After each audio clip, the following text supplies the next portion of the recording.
Your disgusting workshop is ruining our property values. My HOA Karen neighbor threw that ultimatum at me before she crossed a line no neighbor should ever cross. She thought parking her $80,000 Range Rover inside my workshop would finally force me to submit to her demands. She was wrong. Dead wrong. What happened next turned our quiet suburban street into the most talked about neighborhood drama in the county. Let's just say she got exactly what she asked for, but not in the way she expected. This is completely true, and you won't believe how it ends. Comment your country. This neighborhood nightmare is going viral everywhere. Let me take you inside my world first, because understanding what I built makes what happened next so much sweeter. My camera glides through my workshop, and I'm genuinely proud of what you're seeing. This is where I turn scrap metal into art. Each piece tells a story. The workshop isn't just a garage, it's my sanctuary. Elegant metal sculptures catch the light from every angle. Custom furniture pieces that took months to perfect. Awards and client photos cover one wall like a gallery of success. Tools are organized with the kind of care that comes from 20 years of practice. This isn't some hobby setup in a suburban garage. This is a legitimate business, a place where raw steel becomes something beautiful. Metal is honest. I explain as the camera lingers on one of my favorite pieces, a flowing sculpture that looks like frozen water. It doesn't lie, doesn't manipulate. When you treat it right, it becomes beautiful. I wish people were the same. And that's the truth. I chose metalwork because metal doesn't have hidden agendas. It doesn't smile at your face, then stab you in the back. It responds to skill, patience, and respect. I chose this neighborhood because it was quiet. No homeowner association rules about aesthetic compliance. Just normal people living normal lives. The workshop setup is perfect for my needs. Large garage converted to studio, industrial tools kept clean, and organized a large roll-up door for moving big pieces, and yes, security cameras. Those cameras were supposed to protect my work. I never imagined they'd become the key to everything that followed. 3 months ago, everything changed. Moving day brought chaos to our quiet street. The Range Rover led a convoy of luxury cars like some kind of funeral procession for peace and quiet. Movers unloaded expensive furniture with the kind of care usually reserved for museum pieces. Then Dolores stepped out, and I knew immediately that trouble had arrived. She was perfectly dressed despite the early hour, clipboard in hand, surveying the street like a general planning a campaign. Her eyes swept across each house with calculating precision until they stopped at my workshop. The look of disgust was immediate and unmistakable. This woman had made a decision about me before we'd even met. The next morning at exactly 7 a.m., my doorbell rang. Dolores stood there with a typed letter looking like she'd been up since 5 preparing for this moment. "Are you the owner of that facility?" she asked, pointing at my workshop like it was some kind of toxic waste site. "You mean my workshop?" "Yes, I'm Jasper." She introduced herself as Dolores, my new neighbor, and informed me we needed to discuss some concerns. The document she handed me was impressive in its thoroughness and completely insane in its demands. Remove all industrial materials from view. Limit operating hours to 10 a.m. through 4 p.m. Paint the building in a neighborhood-approved neutral color. Install sound dampening. Remove unsightly outdoor storage. I read through this list genuinely confused. "Ma'am, I've been here 2 years. I follow all city codes." Her response was immediate and condescending. "City codes are minimums. I'm talking about community standards."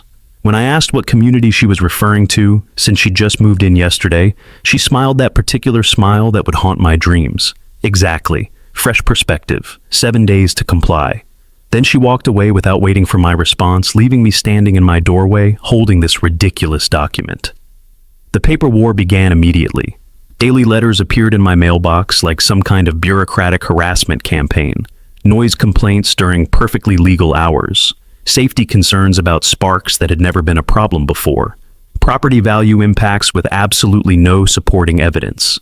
Threats of appropriate action that sounded ominous but were legally meaningless. I showed these letters to Arnold, my 65-year-old neighbor, who had become something of a friend over the past 2 years. "Son, I've seen this before." She pushed out the Hendersons with the same tactics. When I asked what happened to them, his face darkened. Sold their house for half its value just to escape the harassment. This woman had a system, and I was apparently next on her list. Week 2 brought a new strategy, blocking tactics. Dolores started accidentally parking her Range Rover in just the right spots to make my life difficult. She'd block my workshop driveway during delivery times, claiming she was visiting neighbors. She always moved just before it became illegal, timing her harassment with surgical precision to disrupt my work schedule. The first real loss came when a client arrived to pick up a commissioned sculpture and couldn't access my workshop because of her strategically placed vehicle. I had to reschedule, which made the client impatient, which led to a canceled $3,000 commission. That evening, sitting in my workshop, feeling frustrated and helpless, Arnold brought beer and we talked about what was happening. "She's systematic," he said, shaking his head. "Did this to 3 families before the Hendersons."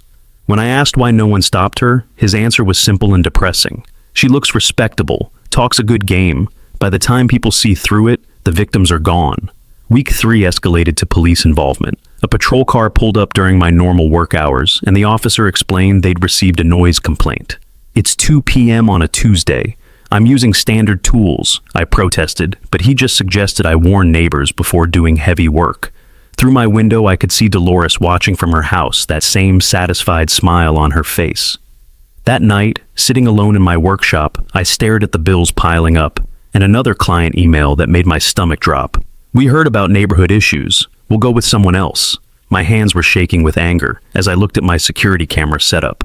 The cameras I'd installed to protect my work were about to become something much more important. But what Dolores doesn't know is that I've been recording everything. And tomorrow, she's about to make the biggest mistake of her life. Will this finally be enough to stop her? Type evidence if you think security cameras are essential for dealing with difficult neighbors. Dolores had been watching my schedule with the patience of a predator. She knew my work patterns, tracked my client visits, studied my workshop security like she was planning a heist. And in a way she was. What she didn't realize was that her intelligence gathering was about to become the rope she'd hang herself with. The setup day arrived with perfect timing. I got a call from a potential big client about an $8,000 custom sculpture commission. The kind of job that could save my month and prove that one crazy neighbor couldn't destroy years of building my reputation. The irony was perfect. I needed to take this call outside because the cell reception in my workshop was terrible. 5 minutes outside to discuss the biggest commission of my year. 5 minutes that would change everything.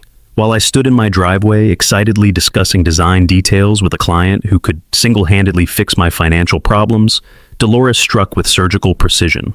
My security camera caught everything in crystal clear detail. This wasn't some spontaneous act of madness. This was deliberate, calculated, and completely premeditated. She drove her Range Rover directly into my workshop, not parking near it, or accidentally bumping into something, but driving straight through my open roll-up door like she owned the place. The audacity was breathtaking. The calculation was terrifying. This woman had planned this moment down to the minute, waiting for exactly the right opportunity when I'd be distracted and vulnerable. The note she left on my workbench was written in expensive handwriting on cream-colored stationery, the kind of paper that screams money and entitlement. "Since you won't respect community standards, I'm helping you secure your property. Consider this a lesson in neighborhood cooperation. D." The passive-aggressive tone was infuriating, but the real gut punch was what came next. Before she'd even left my workshop, Dolores was on her phone with 911. "I need help. My neighbor has trapped my vehicle illegally." The speed of this call wasn't accidental. This woman had orchestrated the entire scenario to make me look like the aggressor while positioning herself as the victim. It was diabolical in its simplicity and effectiveness. My discovery of this nightmare unfolded like a bad dream in slow motion. I returned from my phone call riding high on the excitement of potentially landing my biggest commission in months, only to see a Range Rover sitting inside my workshop like some kind of surreal art installation. My workshop door wouldn't close because her car was blocking it. My expensive sculpture materials were now inaccessible. The workspace I'd spent years perfecting was suddenly held hostage by $80,000 worth of luxury vehicle. Reading her note, my hands shook with rage. Helping me secure my property, she drove into my workshop, and the violation felt personal and professional and completely devastating all at once. The police arrived with impressive speed, which told me Dolores had called them immediately after executing her plan. She was already there when they pulled up, playing the victim with Oscar-worthy performance skills. "Officer, I was trying to help my neighbor move his car to safety during the storm warning." When the confused officer asked about what storm warning, she doubled down without missing a beat. "The Weather Service issued one earlier. I was being neighborly." My protests sounded exactly like what they were. the angry rantings of someone who had been outsmarted and outmaneuvered. That's complete nonsense. She broke into my workshop. But Dolores had an answer for everything. I have a key. He gave it to me for emergencies. When I denied ever giving her a key, she looked directly at the officer and asked if I was calling her a liar. The psychology of the situation was perfect from her perspective and devastating from mine. Dolores appeared calm, reasonable, and respectable, exactly the kind of neighbor who might have a spare key for emergencies. I appeared angry, defensive, and unhinged, exactly the kind of person who might falsely accuse a helpful neighbor. The officer saw no obvious signs of breaking and entering, because technically there weren't any. She'd driven through an open door. Their suggestion to work it out between neighbors was predictable and useless. Dolores delivered her final blow with practiced ease. I'll move my car when it's safe. The weather service recommends keeping vehicles in garages during severe weather. Then she walked away with that triumphant smile, leaving me standing with two police officers who clearly thought I was the problem neighbor in this scenario. That evening, Arnold found me sitting in my dark workshop, staring at the Range Rover that had turned my life upside down in the span of 10 minutes. "Saw the police cars earlier," he said gently, like he was talking to someone who had just been in an accident, which in a way I had. "She's destroyed me, Arnold. I can't work, can't access my tools, can't fulfill orders." The despair in my voice was real and complete. When he asked to see what happened, I showed him the security footage on my phone. Arnold watched the video with the focused attention of someone who understood exactly what he was seeing. Clear footage of Dolores driving deliberately into my workshop, timestamps showing I was outside during the entire incident, audio capturing her leaving that threatening note. This wasn't a misunderstanding or a neighbor dispute gone wrong. This was systematic harassment escalating to property invasion. Arnold's revelation hit me like cold water. "Son, you don't know who you're dealing with." When I asked what he meant, his explanation chilled me to the bone. "I used to work in neighborhood management before I retired. I've seen her type before. Professional neighborhood terrorists. They use the system to drive out anyone they don't like." The Henderson story became clearer and more terrifying. The Hendersons had a vegetable garden. She claimed it violated aesthetic standards, filed complaints daily, made their lives hell until they sold and moved. When I asked why no one helped them, Arnold's answer was brutally honest. "Same reason no one's helping you. She looks respectable, talks about community standards, makes herself seem reasonable." But then Arnold said something that changed everything. "You've been playing defense. Time to play offense." The plan that formed that night was born from desperation and crystallized by Arnold's unexpected wisdom. "She wants to play games. Let's play a game she can't win." When I asked what he meant, Arnold pointed directly at the Range Rover sitting in my workshop. "You're a metal artist, right? She just gave you raw materials." The suggestion was so outrageous I almost laughed. "That's a very expensive piece of metal sitting in your workshop, on your property, uninvited." Arnold brought legal documents that outlined property abandonment law with lawyerly precision. If a vehicle is left on private property for more than 24 hours without permission, the property owner has certain rights, the right to secure it, for safety purposes. Looking at my welding equipment, then at the Range Rover, then at my security cameras, the pieces clicked into place. She trapped herself, I realized. Arnold nodded approvingly. "Now you're thinking like a chess player instead of a victim. I'm about to do something that will change everything. But will my plan backfire and land me in jail instead?" Comment, "Do it if you think Jasper should go through with his plan." The planning phase required the kind of precision I usually reserved for my most complex sculptures. I studied the Range Rover's position like an engineer analyzing a blueprint, measuring distances and angles with professional care. This wasn't going to be some amateur revenge fantasy. This would be art, real art with meaning and purpose and professional craftsmanship.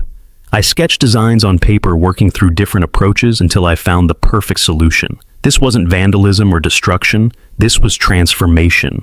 I was going to turn Dolores's trap into something beautiful and meaningful and completely inescapable. The materials inventory was perfect. Steel bars from my current project, plenty of welding rods, cutting torch metal, mesh panels, industrial hinges. Everything I needed to create something that would be remembered long after this neighborhood drama was forgotten. Arnold returned as I was finalizing my plans, and I could see the concern in his eyes. "Second thoughts?" he asked, probably hoping I'd come to my senses and choose the safe path. But I'd moved beyond safe, just making sure I do this right. When he asked about the design, I explained my vision. A cage, but not just any cage. an art installation about freedom and consequences. The beauty of the plan was its legitimacy. This would be real art with real meaning, not just petty revenge disguised as creativity. Arnold brought something that made everything legal and bulletproof. Official property security notices, completely legitimate documents that established my right to secure abandoned property. That you're securing abandoned property for safety purposes. 24-hour notice before removal. The legal foundation was solid as steel. Hour 1 was all about foundation work. I began welding anchor points to my workshop floor, each spark carefully controlled, each weld proud and professional. The Range Rover sat like a sleeping beast, completely unaware that it was about to become the centerpiece of my greatest artistic achievement. This wasn't random anger translated into metal. This was methodical, purposeful, and absolutely deliberate. Every anchor point was positioned with mathematical precision. Every weld was clean and strong and permanent. By the end of the first hour, the foundation was set, and there would be no going back. Hours 2 and 3 were framework time. Vertical bars began rising around the vehicle like the skeleton of something magnificent and terrible. This wasn't random construction. This was deliberate design, creating geometric patterns that would be beautiful even as they served their functional purpose. Each vertical bar was positioned to create visual flow while ensuring complete containment. The Range Rover was becoming the centerpiece of an art installation, whether Dolores appreciated art or not. My internal monologue kept me focused on the deeper meaning. Every piece of metal tells a story. This one tells the story of consequences. This wasn't just revenge. This was a lesson in cause and effect, rendered in steel and determination. Hours 4 and 5 brought the walls into existence. Horizontal supports connected the verticals, and the Range Rover became clearly and completely contained within something that was undeniably beautiful. Functional art at its finest. This wasn't a prison. It was a gallery piece that happened to contain the evidence of its own necessity. Professional craftsmanship showed in every joint, every angle, every deliberate design choice. Anyone looking at this installation would recognize the skill and artistry involved. This wasn't vandalism disguised as art. This was art that served justice while maintaining aesthetic integrity. Hour 6 was for artistic touches that elevated the entire piece from simple containment to genuine artistic expression. Decorative elements were welded in with the same care I'd use for a commissioned piece. Curved pieces created visual flow that drew the eye around the entire installation. Small gaps ensured air circulation, because even in revenge I maintained professional standards. The craftsmanship was museum quality, which made the deeper irony even more delicious. Dolores had tried to destroy my artistic livelihood, so I was preserving her property inside my art. Hours 7 and 8 completed the transformation with an overhead grid that turned containment into complete artistic enclosure. The Range Rover was no longer just trapped. It was transformed into the centerpiece of an installation that could legitimately be displayed in a contemporary art museum. The piece was titled Consequences, in my mind, and it explored themes of action and reaction, intention and result, the relationship between community standards and individual expression. When I stepped back exhausted but satisfied, I was looking at a masterpiece that happened to contain $80,000 worth of luxury vehicle. The finishing touches required the same attention to detail I had used for any commissioned piece. A professional metal sign was welded to the front, clearly identifying this as legitimate art, rather than simple containment. Gone Fishing, back in 2 weeks, was followed by a smaller sign that established artistic legitimacy. Art Installation Consequences, Mixed Media, with my signature James Morrison 2024. Documentation was thorough. Photos from every angle, video walkthrough artist's statement, prepared legal notices posted properly. This installation would stand up to any scrutiny because it was legitimate art created through legitimate artistic processes. Arnold's final inspection confirmed what I already knew. This was beautiful work that happened to solve an ugly problem. Beautiful work, he said, and I could hear genuine admiration in his voice.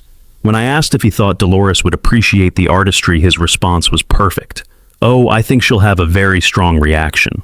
The escape plan was already in motion. Suitcase-packed ride arriving in 30 minutes, phone ready to be turned off, email autoresponder, prepared with professional artistic language. For the first time in months, I felt completely free. The airport departure felt like emerging from a tunnel into sunlight. Sitting in the rideshare vehicle, looking back at my workshop with its new art installation, I watched the peaceful sunrise over suburban Maple Street and felt something I hadn't experienced in months. Genuine peace. The autoresponder message was crafted with professional artistic language that positioned everything in the proper context. Thank you for your interest in my work. I am currently on a creative retreat and will return in 2 weeks. My latest installation, Consequences, is on display at my workshop. It explores themes of action and reaction in modern neighborhood dynamics. Jasper. Arnold's promise to keep an eye on things was reassuring, but honestly, I wasn't worried.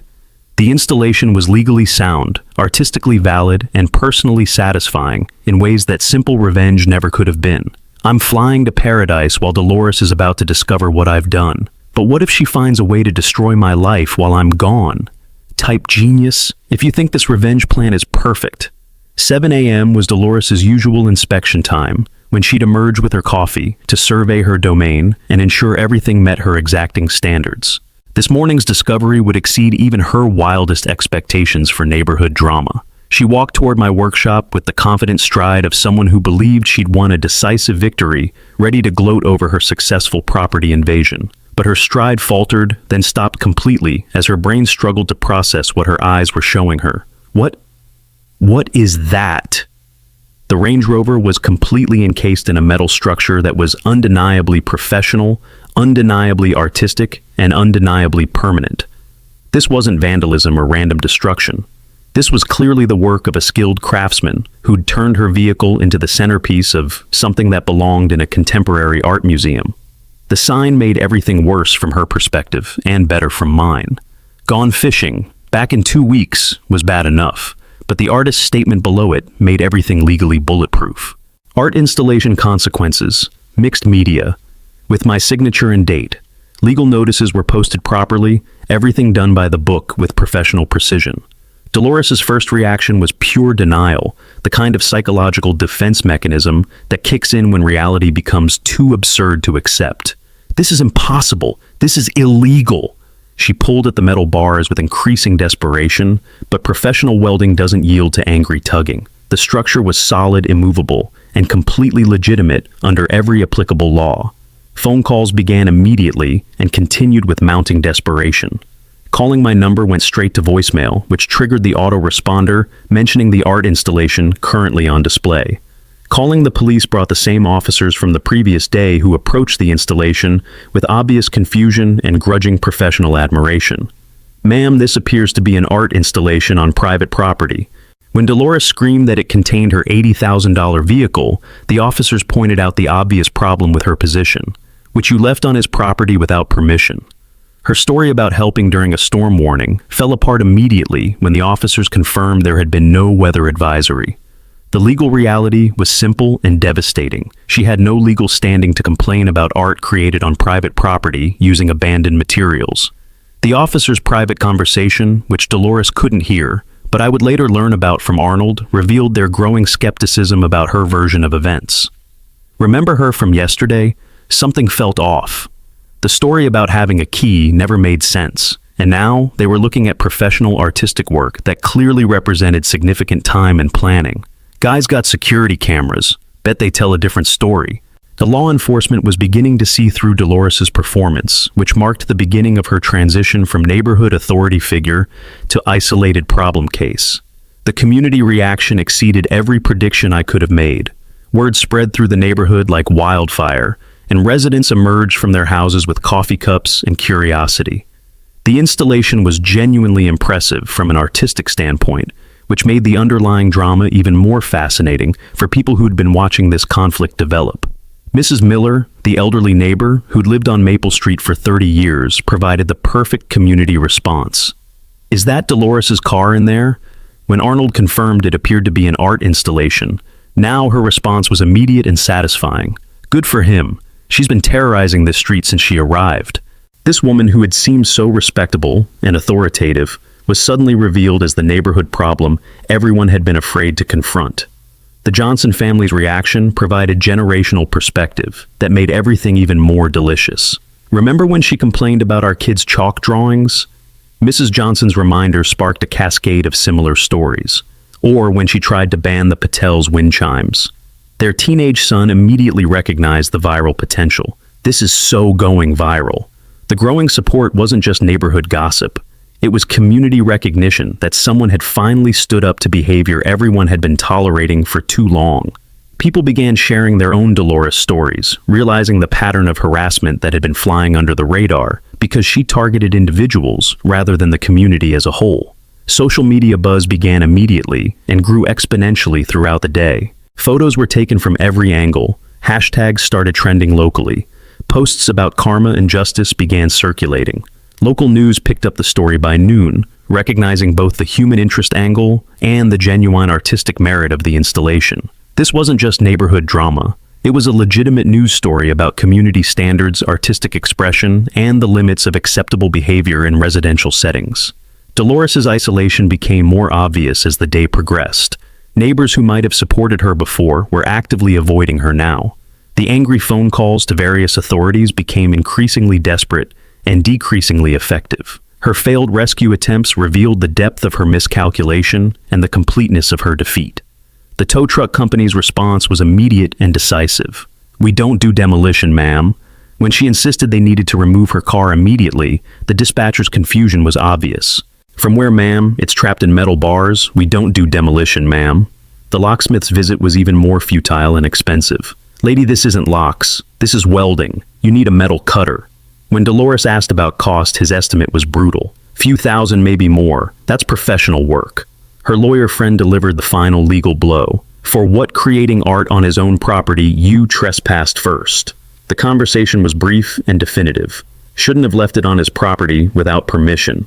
City Hall provided no relief and additional humiliation. The zoning clerk was professionally patient, but absolutely clear. Art installations are permitted on private property with proper notices.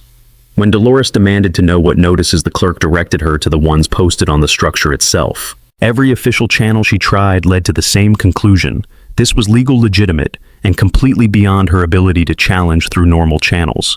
The woman who had built her reputation on using official channels to harass others discovered that official channels could also be used against her when someone understood the system better than she did. The transformation of neighborhood dynamics was immediate and dramatic. People who had been afraid to cross Dolores were suddenly emboldened by seeing her power neutralized so completely and publicly.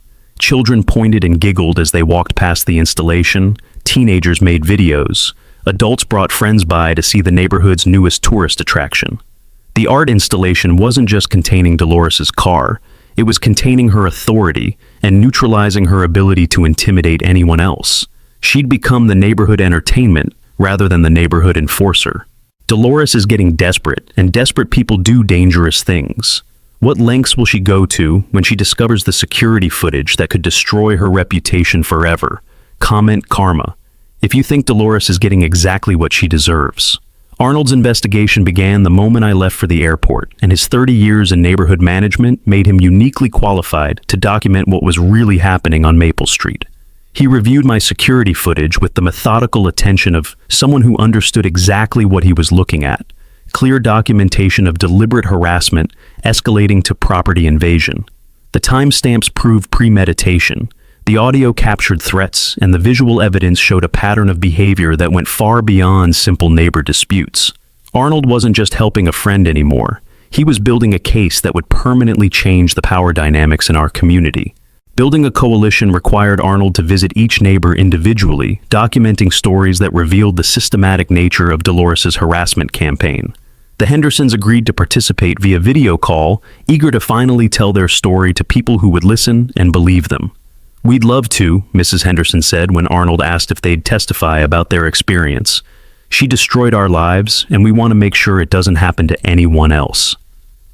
The pattern became clearer with each conversation. Dolores targeted anyone who didn't conform to her vision of neighborhood perfection, using official-sounding complaints and systematic harassment to drive out families who'd lived peacefully for years.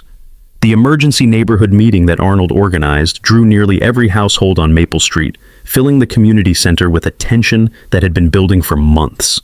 Dolores arrived with a folder full of threatening legal documents and the confidence of someone who believed her authority was still intact. The community was divided, with newer residents unsure about what was happening and longtime neighbors ready for answers they'd been seeking for months. When Dolores stood to speak, her opening salvo was exactly what everyone expected. "This man has committed vandalism and theft. She waved her legal papers like weapons demanding community action against me for what she characterized as criminal behavior. Some initial support came from residents who didn't understand the full situation yet. Maybe we should hear both sides, suggested someone who had only seen the dramatic art installation without understanding the events that led to its creation. Dolores seized this opening immediately. There's only one side, the law. Her confidence was absolute and completely misplaced. When Arnold stood up with his laptop and projector, the entire energy in the room shifted. Before we continue, everyone should see this. The phrase was simple, but everyone understood they were about to witness something that would change everything about how they viewed this conflict. The video evidence was devastating in its clarity and completeness. Crystal clear footage showed Dolores watching me leave my workshop, then deliberately driving her Range Rover through my open door. The audio captured her leaving the threatening note with cold calculation. The timestamps proved this wasn't spontaneous anger, but premeditated property invasion. Most damning of all, the footage showed her immediately calling police to report me for the very crime she'd just committed herself. The room went completely silent as the implications sank in. This wasn't a neighbor dispute. This was systematic manipulation of law enforcement to harass someone who'd done nothing wrong. Arnold's revelation about his background provided context that made everything even more powerful. I should mention, I worked in neighborhood management for 30 years. I know harassment when I see it. His professional credentials gave weight to what everyone had just witnessed. This wasn't just one neighbor supporting another. This was an expert in community relations, identifying behavior that violated every standard of acceptable neighborly conduct. The video evidence combined with professional analysis created an overwhelming case that even Dolores's most dedicated supporters couldn't ignore or explain away. The community testimony that followed was like opening floodgates that had been holding back months of frustration and fear. Mrs. Miller stood first, her voice shaking with anger she'd been suppressing for too long. She complained about my garden wind chimes, said they were noise pollution. The Johnsons followed with their own story. She tried to ban our kids from playing in our own front yard. The Patels described complaints about their cultural decorations being not neighborhood appropriate. Each story revealed the same pattern: systematic targeting of anything that didn't conform to Dolores's vision of acceptable community life. The Henderson family's video testimony provided the most powerful evidence of what happened when Dolores's harassment campaign succeeded. She made our lives so miserable we sold our home for half its value just to escape, Mrs. Henderson explained, her voice breaking with emotion. We'd lived there for 15 years, raised our children there, planned to retire there, but she made it impossible. Their story put everything into perspective. This wasn't just about property disputes or noise complaints. This was about a systematic campaign to drive out anyone who didn't meet arbitrary standards imposed by someone with no legitimate authority to impose them. The pattern that emerged from all these testimonies was clear and terrifying. Dolores didn't target everyone. She was too smart for that. She targeted individuals and families who were different in some way, isolating them from community support through her apparent respectability and official-sounding complaints. She used the natural human tendency to avoid conflict to prevent neighbors from supporting each other. She exploited the assumption that someone who looked professional and spoke about community standards must have legitimate concerns. The systematic nature of her harassment was more sophisticated and more cruel than simple angry neighbor behavior. The community vote was unanimous and decisive. Dolores must stop her harassment campaign immediately. The community formally supported my artistic expression and right to work in my own workshop. A formal complaint would be filed documenting her pattern of harassment against multiple families. But more importantly, the vote represented a fundamental shift in neighborhood power dynamics. Dolores's authority had been based on fear and isolation. Once the community understood what was really happening and stood together, her power evaporated completely. The community has spoken, but Dolores still has one card left to play. When Jasper returns, will he walk into an even bigger trap type exposed? If you love seeing bullies get called out publicly, 2 weeks of paradise had given me the best tan of my life, and the first genuine relaxation I'd experienced in months. Arnold picked me up from the airport with a grin that told me everything had gone according to plan, but the details he shared during the drive home exceeded my wildest expectations. "How was the beach?" he asked, and I could hear the excitement in his voice. "Peaceful," I replied, genuinely meaning it for the first time in months. "How's my art installation?" His response was perfect. "Local landmark now, tour buses started coming by. The mental image of tourists visiting Maple Street to see my sculpture made me laugh out loud. Dolores had wanted to make my workshop the center of neighborhood attention. She'd succeeded beyond her wildest dreams. The hero's welcome waiting for me at home was something I never could have anticipated.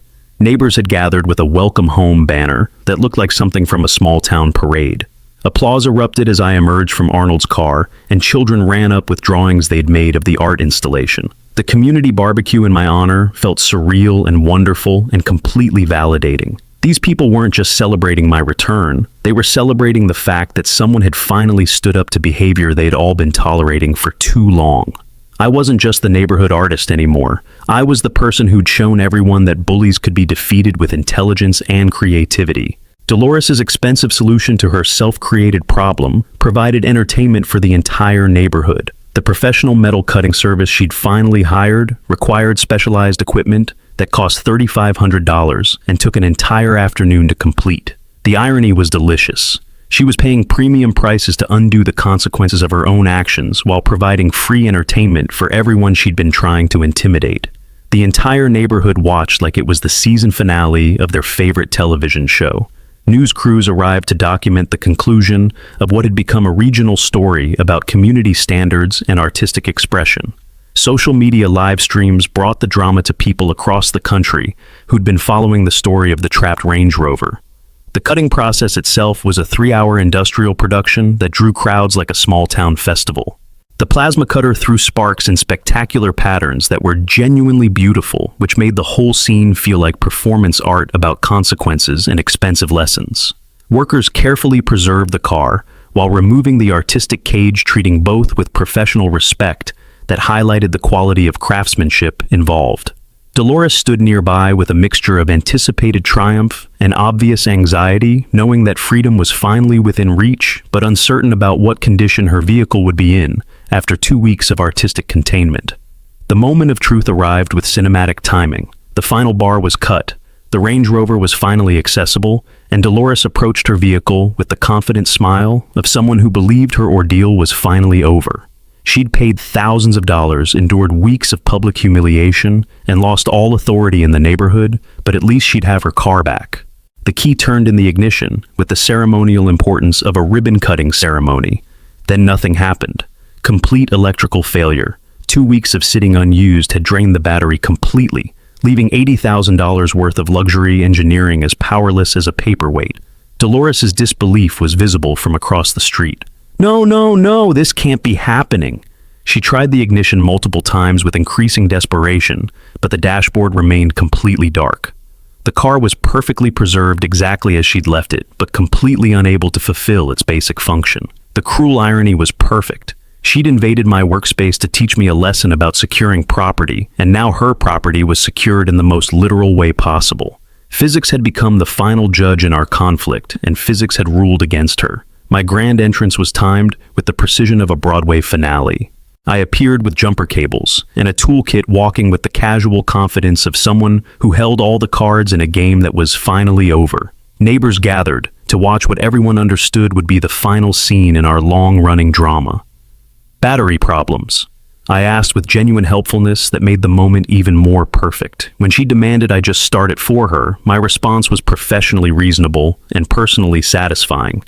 Sure, service call is $200. Her shocked reaction was everything I'd hoped for. $200. The amount was fair for professional automotive assistance, but the symbolism was priceless. Or you can call roadside assistance. Should be here in, about 2 hours in this heat. The ultimate humiliation played out under a blazing 95-degree sun that turned waiting into genuine suffering. Dolores sat in her dead car while the neighborhood celebration continued around her like she was invisible. The children selling lemonade weren't trying to be cruel, they just didn't think to offer her any, which was somehow worse than deliberate exclusion. The video of the dead battery moment went viral within hours, turning a neighborhood dispute into internet fame for all the wrong reasons. Local news interview requests poured in, but Dolores was no longer the respectable community leader they wanted to interview. She was the cautionary tale everyone wanted to discuss. The roadside assistance call provided the final punctuation to our story. A tow truck arrived with additional fees that added insult to financial injury. The public jumpstart happened in front of cameras and crowds, and children who would remember this moment as the day the neighborhood bully finally got what she deserved. Every aspect of her humiliation was documented and shared, ensuring that the lesson would outlast the immediate drama. The woman who'd tried to use shame as a weapon discovered that shame could be used against her just as effectively. Justice has been served, but will this finally be